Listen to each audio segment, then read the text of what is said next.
நாம சில உண்மைகளை தெரிஞ்சுக்கணும். ஊழலை சட்டபூர்வமா ஆக்கிய தேர்தல் பத்திர முறையை அறிமுகப்படுத்தினார் மோடி. அமலாக்கத்துறையை பயன்படுத்தி மிரட்டி பணம் வாங்கினதும் அம்பலம் ஆயிடுச்சு. உச்ச நீதிமன்றத்துக்கிட்ட குட்டு வாங்கி கண்ணு மொழி பிதுங்கி இருக்கிறார் மோடி. கர்நாடகால 40% கமிஷன் ஆட்சின்னு பேர் வாங்கி தோல்வியை சந்தித்தது பிஜேபி.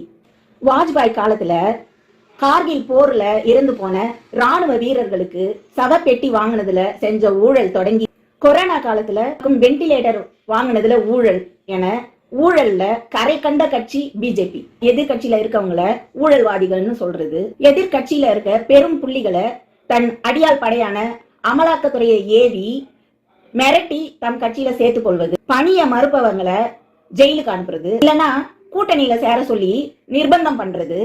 மோடி ஊழலை ஒழிச்ச லட்சணத்தை இந்த நாடு பார்த்த பிறகும் 5 ஆண்டுகள் ஆள வேண்டுமா?